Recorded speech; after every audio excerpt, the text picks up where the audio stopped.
This is going to hurt the socialization of children, and they're going to become sort of introverted. And it turns out the opposite is happening, that as people, particularly children, spend time in those communities, they actually come away with better social skills. Bem, Yes, a pergunta que vem também de Edinha Lira, através da internet, ela pergunta o seguinte: como o senhor vê a relação entre os jornais online, os jornais postos na internet e suas versões impressas, e se, na sua opinião, o jornal online vai ser a solução para esse oceano de informações em que nós nos encontramos e que vai, algum dia, acabar com o suporte impresso, ou seja, se aquele jornal que a gente está acostumado a abrir no café da manhã vai, finalmente, algum dia desaparecer. Well, in English, I don't know if this is true in Portuguese, but in English the word newspaper has the word paper in it. And the thing that will disappear is paper, not news. And the delivery of news will be on other forms than dead trees.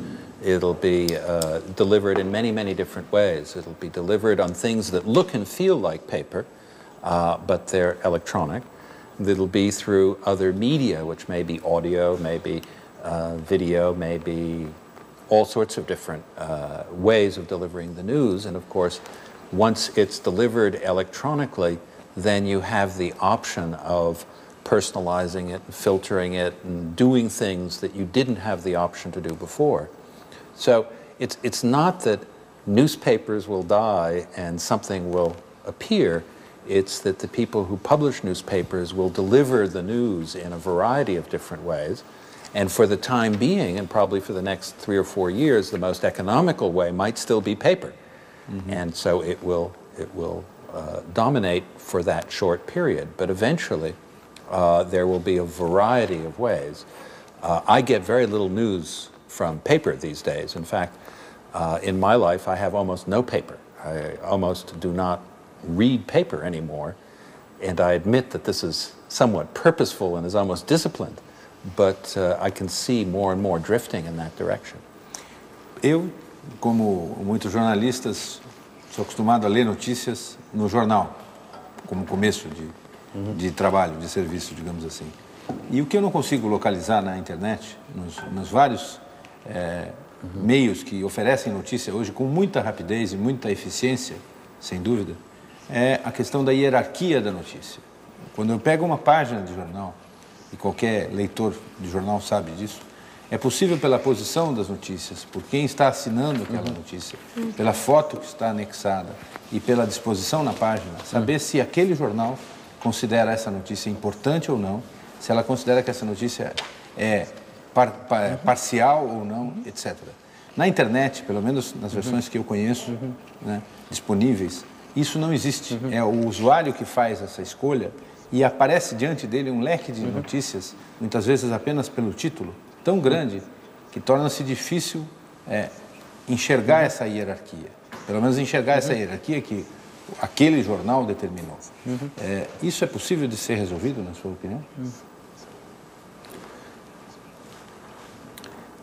Well, they're really two, you're describing two things at the same time. One is that you have never seen a newspaper that was printed on a piece of paper this big. And yet you look at computers through a window this big. That in fact the actual size of a newspaper, where as you hold it, you have in front of you a very large field of vision, and you can then use headlines and photographs to browse that very, very quickly.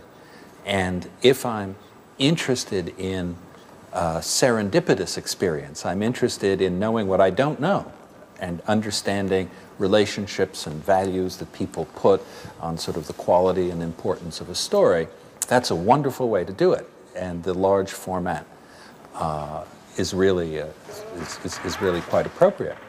On the other hand, when I read a newspaper, the most irritating thing is to look up stocks.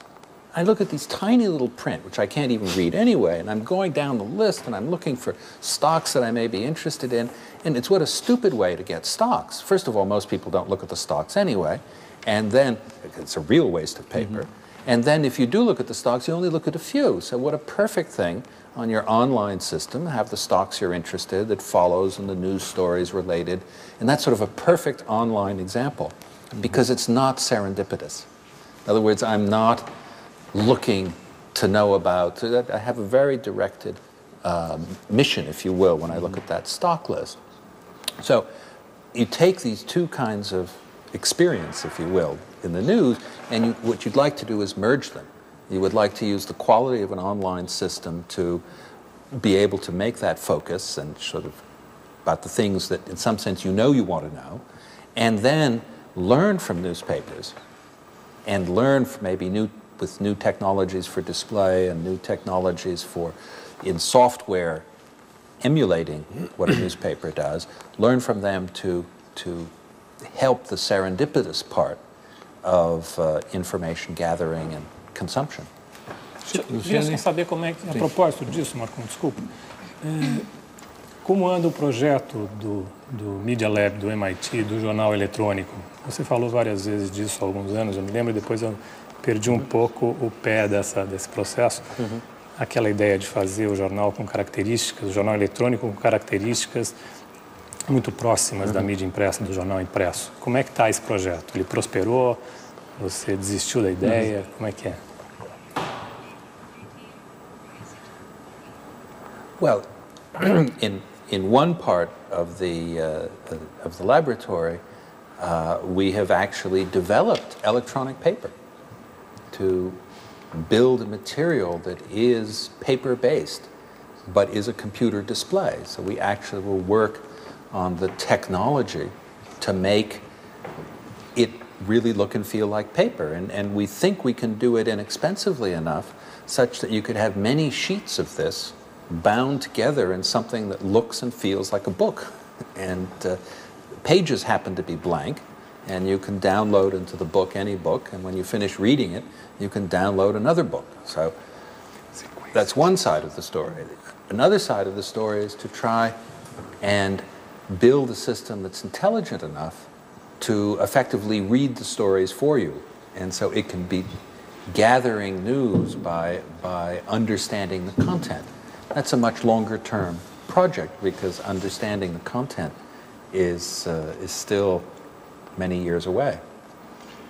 O Nicolas, ainda dando sequência a essas questões abertas pelo Marcon, o senhor acha que vai ser possível, num prazo de tempo curto, a gente poder entrar na internet e, olha, eu quero ver a página de opinião de tal jornal ou de fulano de tal, notícias sobre futebol de uma outra empresa, o show de televisão de fulano e cicrano a tal horário e as ações da Bolsa, tais ações a tal horário, e você ter isso para você ver no horário que você quiser, não onde você está sendo obrigado a ir ao meio, quer dizer, que você planeja para ele fazer o download desses materiais às 2 horas da tarde, você entrar, imprimir ou ver no screen, tudo isso é uma coisa maluca ou é uma coisa que nós estamos nos aproximando cada vez mais? No, we're getting very close to that, and one of the tests, one of the ways to sort of ask yourself how close we are, is when people travel now or find themselves as expatriates in a country. If you're Brazilian and live in New York, I can't get your newspaper that morning, so I will access your website. And the rate of access of newspapers by people outside the country is one test for their use of online systems. And we, of course, work very closely with you and know that there is a future, a very near future, where people are going to consume a lot of news in real time and online. And it's happening more and more. Senhor Negroponte, me permita fazer uma pergunta muito rápida e muito prática. Como é que o senhor acha que deve ser medida a audiência na internet? Well, that's a very good question because you don't measure it through eyeballs. You don't count the number of people looking at any one moment in time.